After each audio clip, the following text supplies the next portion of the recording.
Hello dear students, नया chapter आज हम शुरू कर रहे हैं। Chapter number 10, wave optics.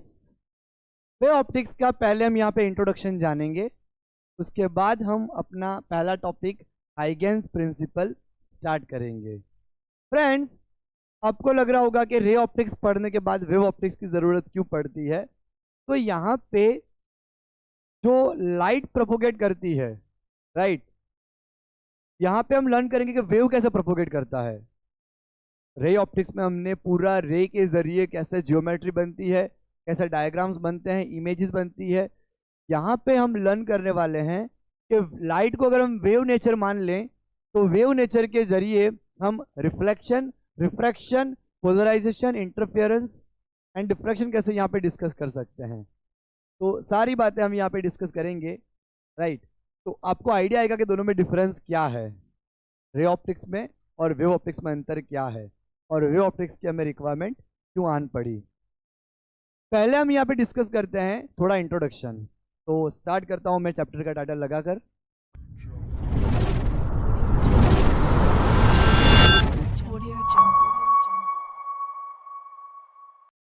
Chapter का टाइटल है हमारा wave optics, chapter number 10, wave optics.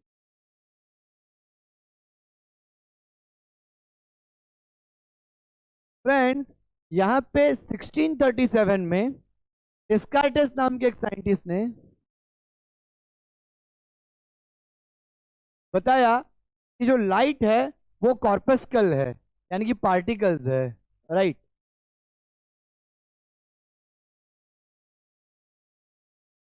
Corpuscle यानी पार्टिकल नेचर ऑफ लाइट।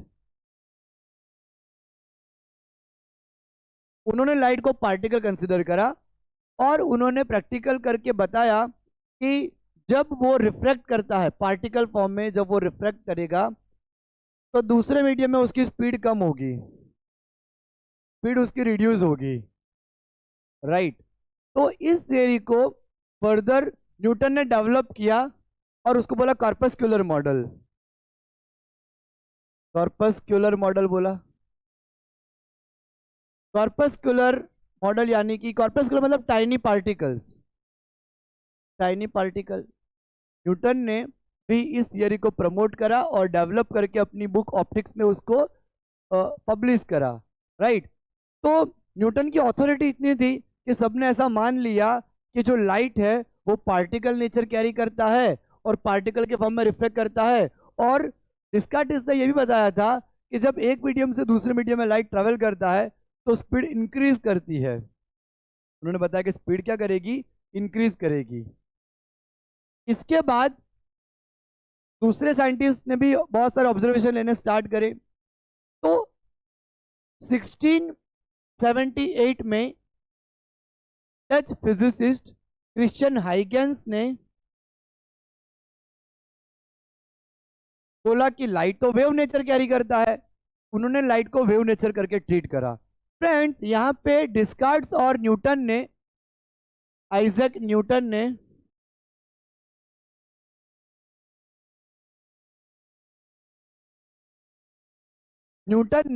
जो थियरी प्रूव करी थी उसमें रिफ्रैक्शन था, रिफ्लेक्शन था और रेक्टिलिनियर मोशन ऑफ लाइट थी। कि लाइट रेक्टिलिनियर मोशन करता है, लाइट स्ट्रेट पाथ पे ट्रेवल करता है, राइट।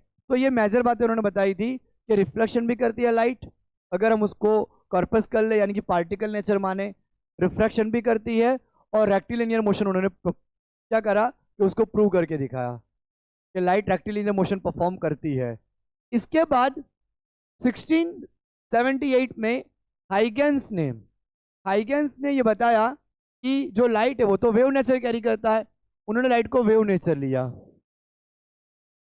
लाइट को वेव नेचर माना और उन्होंने यही प्रैक्टिकल परफॉर्म करे। उन्होंने वेव नेचर मानते हुए, लाइट को वेव नेचर मानते हुए रिफ्रैक्शन करा, रिफ्लेक्शन करा, राइट, डिफ्रैक्शन और इंटरफेरेंस, ये सारी चीजें उन्होंने यहाँ पे प्रूव करके बताई। फ्रेंड्स, इनफैक्ट हाइगेंस ने ये प्रूव तो नहीं करा था, लेकिन रिफ्लेक्शन प्रूव करा था। लेकिन हाइगेंस प्रिंसिपल के जरिए बाद में जब यंग ने सबसे पहले इंटरफेरेंस बताया, न्यूटन ने भी करा था, तब हाइगेंस की थियरी जिसको हम वेव नेचर मानेंगे उससे हम प्रूव करेंगे, पोलराइजेशन भी प्रूव करेंगे उसके ज़रिए हम इंटरफेरेंस और डिफ्रेक्शन भी प्रूव कर सकते हैं। लेकिन हमारी एनसीईआरटी में हाइगेंस के प्रिंसिपल को यूज़ करके सिर्फ रिफ्रैक्शन और रिफ्लेक्शन ही बता रखा है, तो ये बात आपको ध्यान रखनी है। लेकिन हम प्रूव पांचों चीज़ कर सकते हैं, राइट।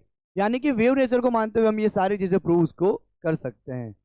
तो हम बात करें अभी हिस्ट्री की, तो मैंने आपको बताया कि डिस्कार्टिस ने ये कॉर्पस्कुलर मॉडल दिया, न्यूटन ने भी यही चीज़ मानी कि लाइट को पार्टिकल नेचर मानते हुए उन्होंने रिफ्लेक्शन को समझाया और रेक्टिलिनियर प्रोपोगेशन बताया।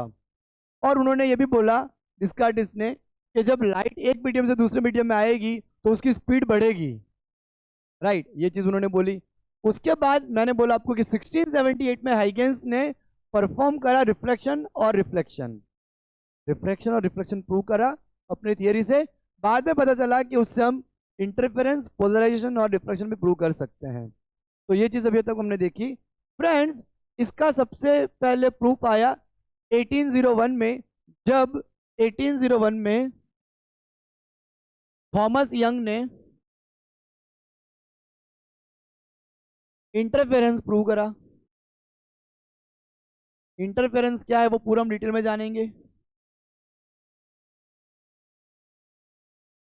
Interference, right. उसके बाद डिफ्रैक्शन प्रूव हुआ। फ्रेंड्स, यहां पे 1850 में यहां तक तो एस्टेब्लिश हो चुका था कि भाई पार्टिकल नेचर तो है ही नहीं लाइट का, वेव नेचर ही है। क्योंकि 1815 में जब फूको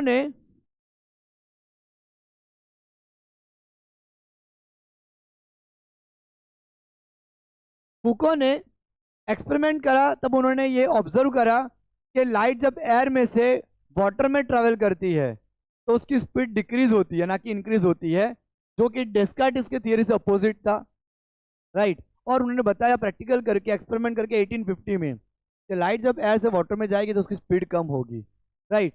तो फ्रेंड्स, 1850 तक आते आते ये एस्टेब्लिश होना स्टार्ट हो गया था कि लाइट वेव नेचर कैरी करता है।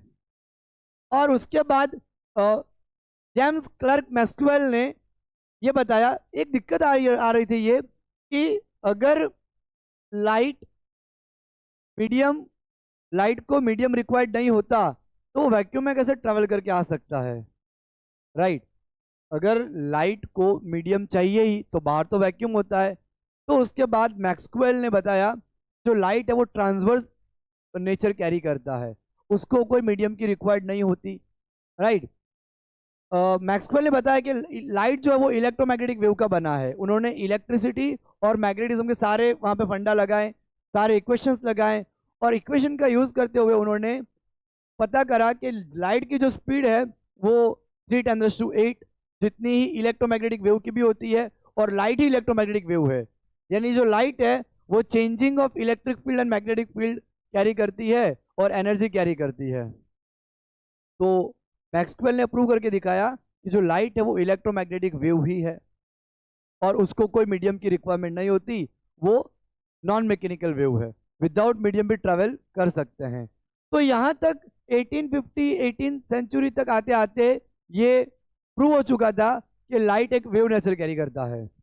लेकिन कहानी में ट्विस्ट वापस तब आया जब 1905 में अल्बर्ट आइंस्टाइन ने एक्सप्लेन करी फोटो इलेक्ट्रिक इफेक्ट की थियरी। हर्ट्ज ने भी बताया पार्टिकल नेचर, और आइंस्टाइन ने एक्सप्लेन करी Einstein explanation of photo electric effect.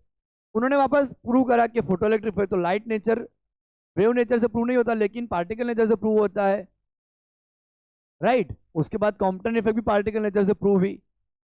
तो वापस साइंटिस्ट कंफ्यूज हुए कि लाइट जो है वो पार्टिकल है या वेव है।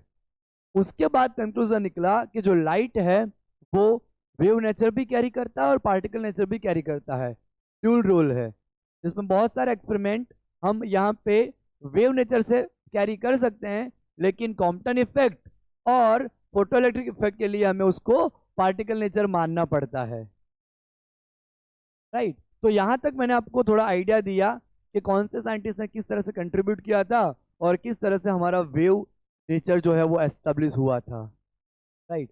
तो अब फ्रेंड्स हम यहाँ पे हाइगेंस प्रिंसिपल लर्न करेंगे, क्योंकि सबसे पहले न्यूटन की बहुत ज़्यादा अथॉरिटी थी उस वक्त, तभी हाइगेंस ने बोला था कि लाइट जो है वो वेव नेचर कैरी करता है ना।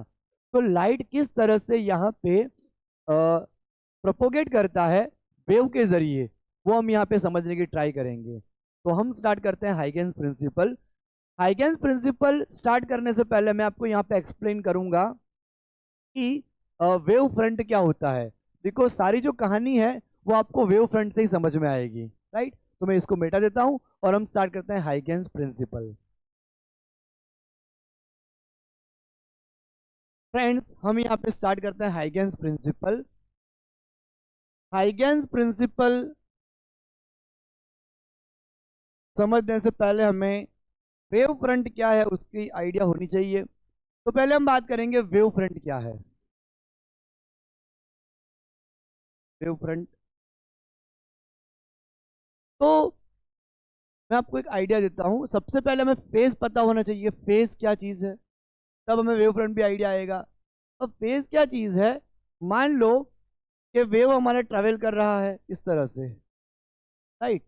तो जब हमारा वेव ट्रैवल कर रहा है, तो अगर मैं 2 पॉइंट ले लूँ, एक पॉइंट यहाँ पे ले लूँ P और दूसरा पॉइंट यहाँ पे ले लूँ Q, तो दोनों सेम फेज पे है। देखो, फेज मतलब एक सिचुएशन, दोनों सेम सिचुएशन में है, दोनों टॉप पॉइंट पे। देखो, ये जो हमारा टॉप पॉइंट है, दोनों टॉप पॉइंट पे है। या फिर मैं R या S की बात करूं, तो वो दोनों भी सेम फेज में है।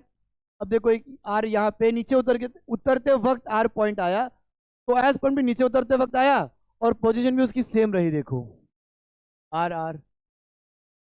लेकिन T और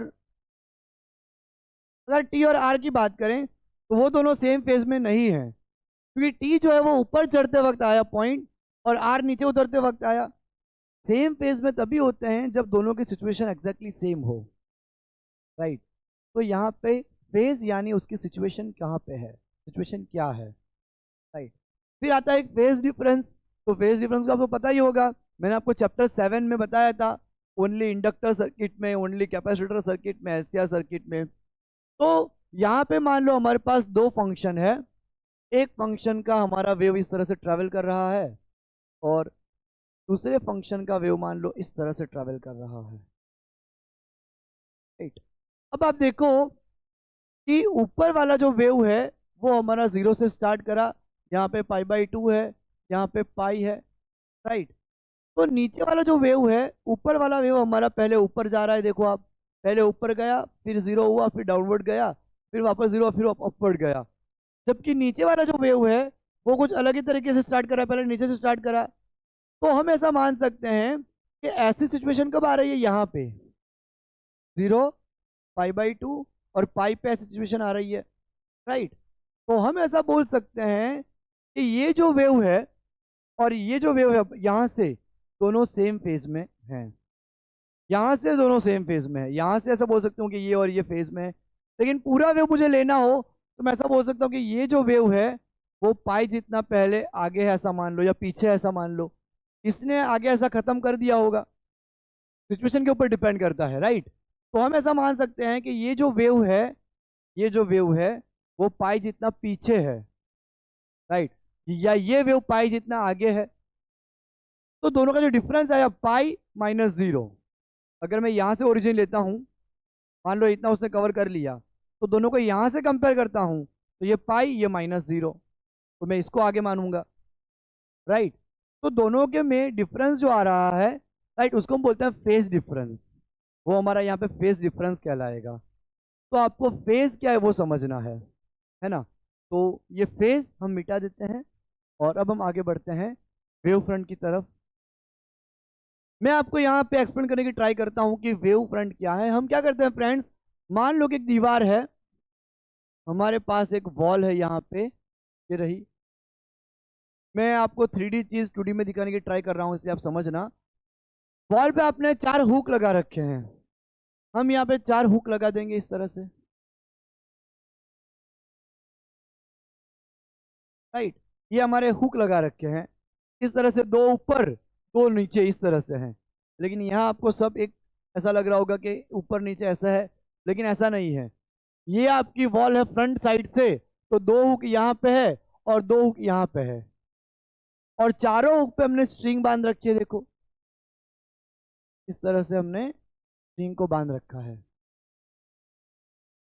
डोरी है, डोरी को हमने बांध रखी है, राइट। दो ऊपर दो नीचे।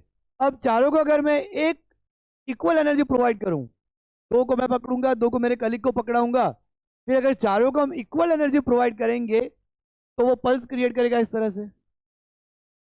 इजी रहे इसलिए मैं इस तरह से ड्रॉ करके बताता हूं आपको। इस तरह से पल्स क्रिएट करेगा। तो उनके जो पल्स मोशन कर रहे होंगे वो सारे इक्वल एक साथ मोशन कर रहे होंगे, यानी कि सारे एक साथ में होंगे। इन शॉर्ट मैं आपको यूं बोलूं कि हमने वहां पे डिस्टर्बेंस क्रिएट करा।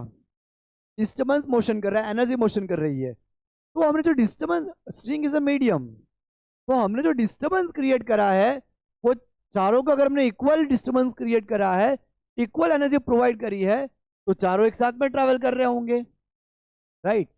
चारों पॉइंट जो हैं उनके फेज एक साथ होंगे, इक्वल फेज होंगे, क्योंकि इक्वल स्पीड दी है, डिस्टेंस भी इक्वल कवर करेंगे इक्वल टाइम में, राइट।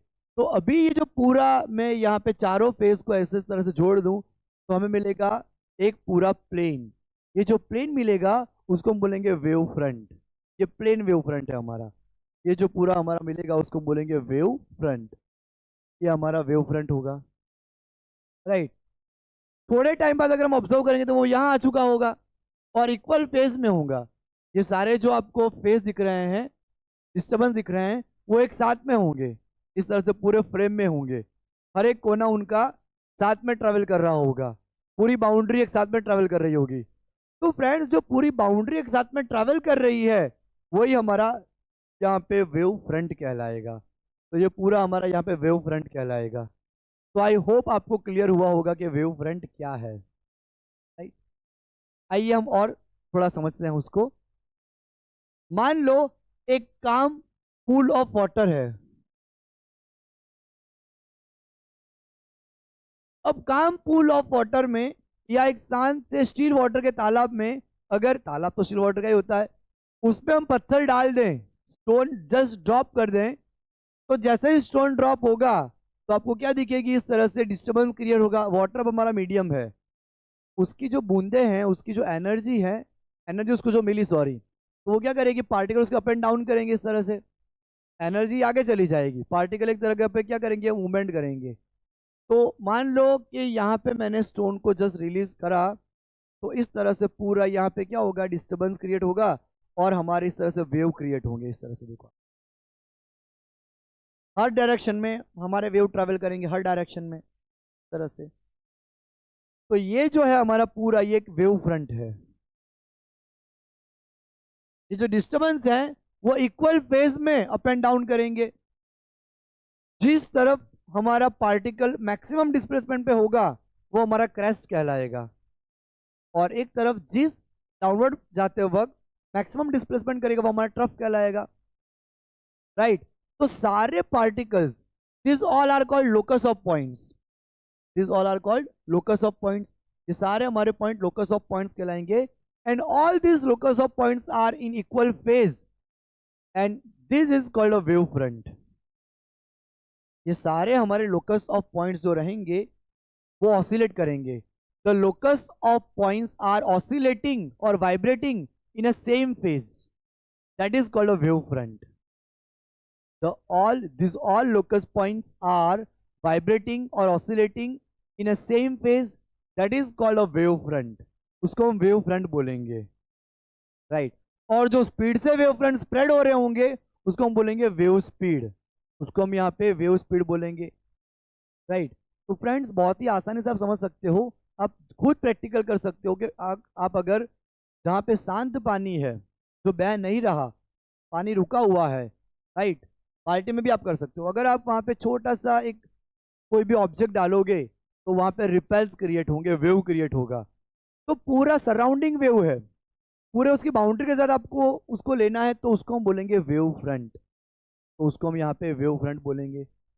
जरा और बेटर वे में मैं अगर ड्रॉ करूँ तो हम यहाँ पे पहला पॉइंट डिस्कस करते हैं जो हमारा होगा सिलेंड्रिकल वेव।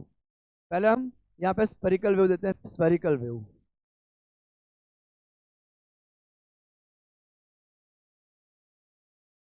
मान लो अगर हमारा यहाँ पे पॉइंट सोर्स है लाइट का, तो लाइट हर तरफ जाएगी। तो जब हम उसकी एक बाउंड्री बनाएंगे तो एक गोला बनेगा, स्फीयर बनेगा, इसीलिए उसको बोला जाता है स्पेरिकल वेव फ्रंट। तो जब भी हमारा सोर्स पॉइंट सोर्स होगा, पॉइंट सोर्स यानी कि मान लो हमने तालाब में एक पत्थर को जस्ट ड्रॉप करा, राइट, तो वो हमारा ये पॉइंट ऑफ इम्पैक्ट है।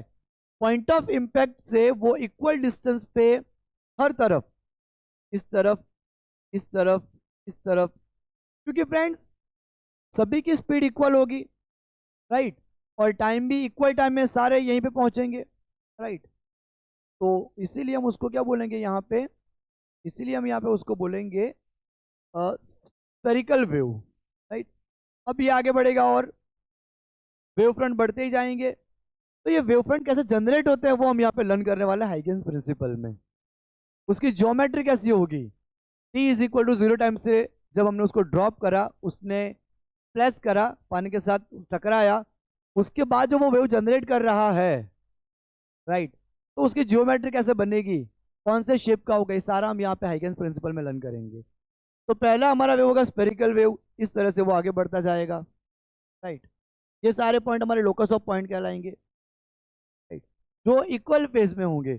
अगर ऊपर है तो सारे ऊपर ही होंगे, नीचे है तो सारे नीचे होंगे, राइट।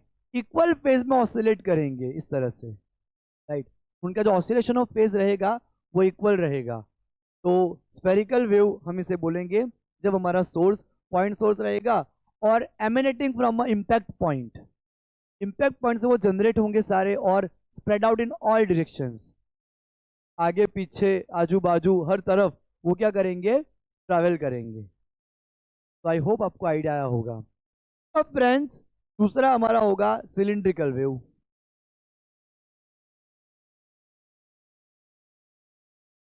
अब मान लो सोर्स हमारा लीनियर सोर्स है, जो सोर्स है वो हमारा लीनियर सोर्स है।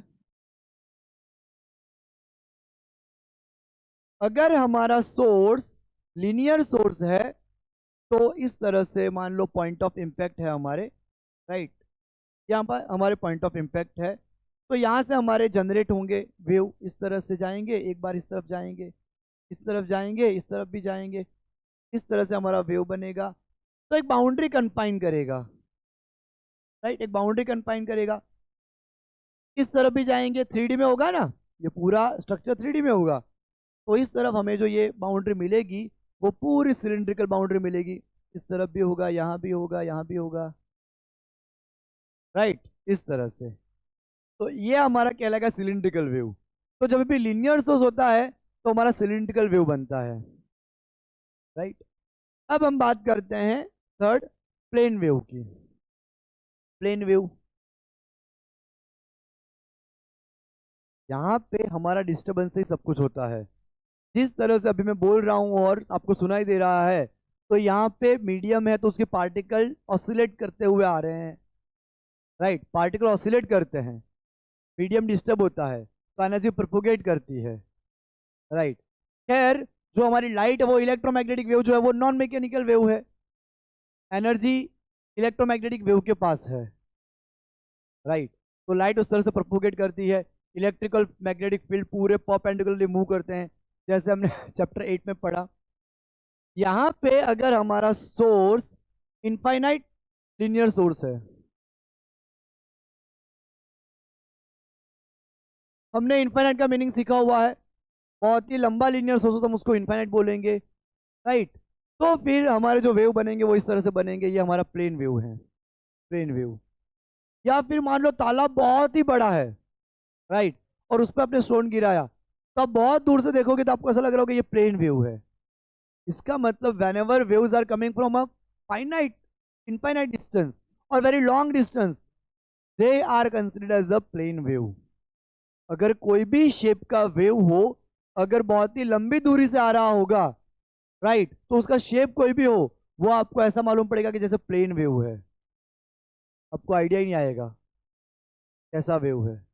मान लो अगर यही वेव आप देख रहे हो, एकदम नजदीक से देख रहे हो और बहुत ही विशाल वेव है, ये स्फेरिकल है लेकिन बहुत ही लंबा है, तो आपको बाउंड्री दिख ही नहीं रही होगी, तो वो आपके लिए फिर प्लेन वेव बन जाएगा, राइट।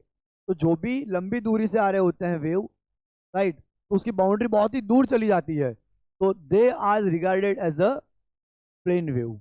हम उसको एज अ प्लेन वेव की तरफ ट्रीट करेंगे, प्लेन वेव बोलेंगे, वो हमारे लिए प्लेन वेव होंगे। तो ये आपको ध्यान रखना है कि पॉइंट सोर्स हो तब हमारे स्फेरिकल वेव बनेंगे, लीनियर सोर्स हो तो सिलिंड्रिकल वेव बनेंगे, और अगर इनफाइनाइट लीनियर सोर्स हो तो हमारे जो वेव है वो प्लेन वेव इस तरह से प्लेन वेव बिहेव करेंगे। तो इस तरह से हमारे 3 टाइप के वेव्स यहाँ पे होते हैं। तो आई होप आपको आइडिया होगा कि फेज क्या है, इक्वल फेज में ट्रैवल कैसे करते हैं, मीडियम डिस्टर्ब होने से ट्रैवल करते हैं, एनर्जी प्रोपोगेट होती है, राइट, और एनर्जी परपेंडिकुलर प्रोपोगेट होती है। मान लो ये हमारा मीडियम है, तो ऊपर नीचे मैंने आपको बोला ना, क्रैश बनाएगा ट्रफ बनाएगा, क्रैश बनाएगा ट्रफ बनाएगा, इस तरह से हमारी एनर्जी प्रोपोगेट होगी। एक बार क्रैश बनेगा, एक बार ट्रफ बनेगा, वापस क्रैश बनेगा, इस तरह से हमारी एनर्जी प्रोपोगेट होती है। और हमारा जो लाइट वेव है, राइट, ये तो हमने यहाँ पे पानी में आपको वेव बताया, ये प्लेन वेव वो लाइट वेव है मान लो, तो लाइट वेव तो हमारा ट्रांसवर्स वेव है, वो भी डायरेक्शन ऑफ प्रोपोगेशन के परपेंडिकुलर चलता है। इस तरह से हमारी एनर्जी यहाँ पे प्रोपोगेट होगी। तो फ्रेंड्स हम यहाँ पे प्योरली हाइगेंस प्रिंसिपल का कंस्ट्रक्शन किस तरह से बनता है, हमारा प्राइमरी सोर्स सेकेंडरी सोर्स किस तरह से जनरेट होते हैं, और सेकेंडरी सोर्स जो होते हैं वो वेवलेट कैसे जनरेट करते हैं, हाइगेंस प्रिंसिपल में अगर बोर्ड में आ जाए तो आपको क्या लिखना है वो अब हम डिस्कस करते हैं। फ्रेंड अब हम समझते हैं कि हमारा जो वेव फ्रंट है वो प्रोपोगेट कैसे होता है, आगे कैसे बढ़ता है। वो वेवलेट जनरेट करता है जो हमारे सेकेंडरी सोर्स होते हैं, और उसके बाद हमें टेंजेंट के जरिए नया वेव फ्रंट मिलता है, और वापस वही चीज होती है रिपीट, और इस तरह से हमारा वेव आगे और पीछे यानी कि दोनों तरफ आगे बढ़ता रहता है, राइट। तो हम इस तरह से उसको समझते हैं। एक्चुअली हाइगेंस प्रिंसिपल जो है वो हमें यहाँ पे ये दिखाता है कि t is equal to 0 time पे हमने जो स्टोन गिराया, इम्पैक्ट पॉइंट हुआ, वहां से हमारा प्राइमरी जो मेन है वो वेव फ्रंट जनरेट हुआ। तो लेटर ऑन अगर t is equal to time पे हमें चाहिए कि हमारा वेव फ्रंट कहाँ पे है, तो वो हम यहाँ पे उसकी जियोमेट्रिकल कंस्ट्रक्शन रिप्रेजेंट कर सकते हैं, राइट। तो हम यहाँ पे क्या करेंगे, at t is equal to 0 time हमारा मेन जो सोर्स है वो एक वेव फ्रंट जनरेट करेगा।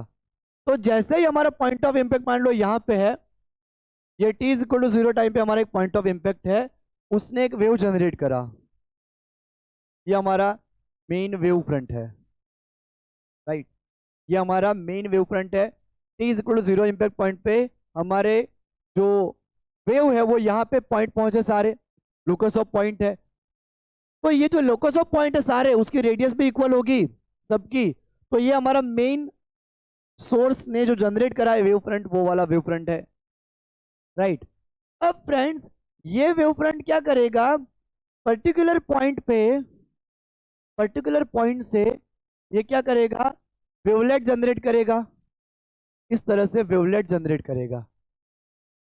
यानी कि यहां पे क्या होगा कि for a primary wave front this at each point all point are behave as a secondary wave front, वो सेकेंडरी वेव फ्रंट जनरेट कर सकते हैं। ये जो हमारे सारे पॉइंट हैं वो सारे पॉइंट हमारे वेवलेट हैं, wavelet, this is called a wavelet, wavelets, ये हमारा वेव फ्रंट है, वेव फ्रंट।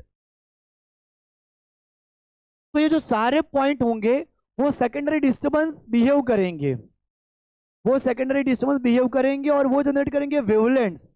ये वेवलेट आगे जाके वापस दूसरा वेव फ्रंट को कंस्ट्रक्ट करेंगे उसके टेंजेंशियल पॉइंट से। तो वे मैं आपको समझाता हूं। तो ये जो हमारे इस तरह से ये हमारा t is equal to 0 time पे पॉइंट ऑफ इम्पैक्ट है, जहां पे हमने एनर्जी सप्लाई करी, पॉइंट ऑफ इम्पैक्ट हुआ, वो हमारा मेन सोर्स है। तो वो क्या करेगा, प्राइमरी वेव देने के बाद, पूरा वेव फ्रंट देने के बाद ये सारे पॉइंट जो होंगे इस तरह से वेवलेट जनरेट करेंगे, इस तरह से ये हमारे वेवलेट जनरेट करेंगे दोनों तरफ, राइट। अब ये जो हमारे वेवलेट जनरेट हुए हैं वहां से हम क्या कर सकते हैं कि इक्वल आर्क वाला टेंजेंट ड्रॉ कर सकते हैं इस तरह से। पहले तो आर्क ड्रॉ करेंगे, इसको मिटा देता हूं, मैंने आपको ये सिर्फ बताने के लिए ड्रॉ करा कि इसको वेवलेट बोलते हैं। जो हमारा प्राइमरी वेव फ्रंट है each point of this wavefront behave as a wavelets secondary disturbance. Each point are behave as a secondary disturbance. उनका हर एक पॉइंट मैंने देखो यहाँ दिखाया है, हर एक point as a secondary disturbance behave करेगा और वो सेकेंडरी डिस्टर्बेंस वेवलेट जनरेट करेंगे, एमिनेटिंग वेवलेट्स, उनको हम वेवलेट बोलेंगे। तो ये सारे हमारे वेवलेट हैं, राइट। वेव फ्रंट में से जो निकले हैं उनको हम वेवलेट बोलेंगे, राइट। और ये वेवलेट दोनों तरफ हमें नया नया वेव फ्रंट देंगे, एक फ्रंट साइड का वेव फ्रंट और एक बैक साइड का। लेकिन बैक साइड का वेव फ्रंट एब्सेंट आता है, उसकी इंटेंसिटी 0 बताई थी, एम्पलीट्यूड उसका 0 बताया था हाइगेंस ने, लेकिन वो सेटिस्फैक्टरी उसको एक्सप्लेन नहीं कर पाए थे। और ज़्यादा रिगरस थ्योरी से हम उसको एक्सप्लेन कर सकते हैं, बाद में पता चला था कि हम इक्वेशन के जरिए उसको प्रूव कर सकते हैं। लेकिन हम यहाँ पे बात करेंगे कि हमारा दूसरा सेकेंडरी वेव फ्रंट कैसे यहाँ पे क्रिएट होगा। तो यहाँ पे ये जो पॉइंट जनरेट हुए हैं उसको अब मैं सोर्स मानते हुए यहाँ पे हम आर्क ड्रॉ करेंगे दोनों तरफ, ऊपर नीचे। देखो हम यहाँ पे एक आर्क ले लेते हैं रेड कलर से। ये पहला हमारा जो मेन वेव फ्रंट है उसको हम बोल देते हैं यहाँ पे F1 F2। F1 F2 हमारा यहाँ पे मेन वेव फ्रंट है, यहाँ पे वेवलेट हमारे जनरेट हुए। अब मान लो ये पॉइंट से मैं आर्क ड्रॉ करता हूं, एक इधर एक इस तरफ, front side back side, front side back side, इस तरह से, राइट। अब फ्रेंड्स बट ऑब्वियसली अगर यहाँ पे यहाँ से मैं स्पीड ले लूं, वेव स्पीड, तो क्या आएगा, डिस्टेंस अपन टाइम। तो स्पीड उसकी हम भी लेंगे, डिस्टेंस हमारा यहाँ पे हम मान लेते हैं जो भी पॉइंट दे सकते हैं उसको, और टाइम टॉ। हमें चाहिए कि टी इक्वल टॉ टाइम पे हमारा वेव कहाँ पहुंचा है, तो डिस्टेंस हमारा यहाँ पे हो जाएगा v इंटू टॉ। तो फ्रेंड्स जितना आगे की तरफ v इंटू टॉ टाइम में हमारा v इंटू टॉ डिस्टेंस पे सॉरी हमारा वेव रहा होगा, वो बैक साइड में उतने ही v इंटू टॉ डिस्टेंस पे रहा होगा टॉ टाइम में, राइट। उस तरह से ये भी सेम डिस्टेंस पे होगा, क्योंकि ये हमारा वेवलेट बन रहा है तो पूरा सर्कल होगा ना, इस तरह से पूरा सर्कल होगा। तो हमें इस तरफ का एक आर्क लिया, नीचे की तरफ एक आर्क लिया, ऊपर की तरफ एक आर्क लिया, नीचे की तरफ एक आर्क लिया, यहाँ पे एक आर्क लिया, यहाँ पे एक आर्क लिया, राइट। अब हमारा जो वेव ट्रैवल कर रहा है तो आगे पीछे दोनों तरफ ट्रैवल करेगा ना, वो तो वेवलेट पूरा जनरेट हुआ है। तो डिस्टेंस हमारा आया स्पीड इंटू टाइम, तो v इंटू टॉ, तो डिस्टेंस हमारा यहाँ पे आ गया v इंटू टॉ, राइट। तो अब हम क्या करेंगे, जितने भी हमें टेंजेंट मिलेंगे उसको जोड़ देंगे। तो ये पूरा टेंजेंट हम यहाँ पे जोड़ेंगे तो हमें एक नया वेव फ्रंट मिल जाएगा। तो ये जो फ्रेंड्स हमारा आएगा वो हमारा सेकेंडरी वेव फ्रंट आएगा, right. It is our secondary wave front.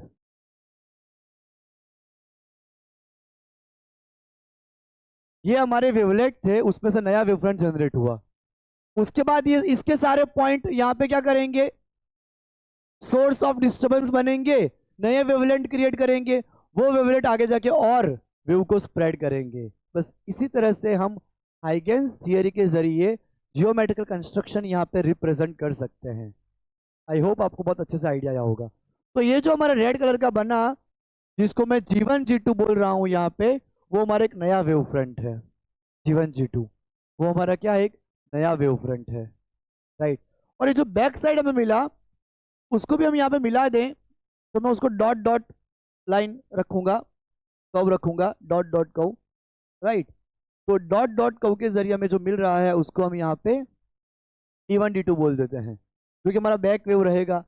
तो हाइगेंस ने यहाँ पे इस तरह से एक्सप्लेन करा और उन्होंने बोला था कि फ्रंट फॉरवर्ड साइड हमारी यहाँ पे एम्पलीट्यूड मैक्सिमम रहता है, बैक साइड 0 रहता है। लेकिन वो सेटिस्फैक्टरीली, उसकी शॉर्ट कमिंग क्या है इस थियोरी की, हाइगेंस प्रिंसिपल की, कि बैक वेव को उन्होंने सेटिस्फैक्टरी एडॉक असम्पशन दिया था, लेकिन एडॉक असम्पशन के थ्रू वो उसको सेटिस्फैक्टरीली एक्सप्लेन नहीं कर पाए थे, बाद में और रिगरियस थ्योरी से एक्सप्लेन उसको करना पड़ा था। तो इस तरह से हमारे हाइगेंस प्रिंसिपल, ये हमारा स्फेरिकल वेव फ्रंट है जिसको हमने यहाँ पे रिप्रेजेंट करा है। उस तरह से हम यहाँ पे सिलेंड्रिकल और प्लेन वेव को भी रिप्रेजेंट कर सकते हैं।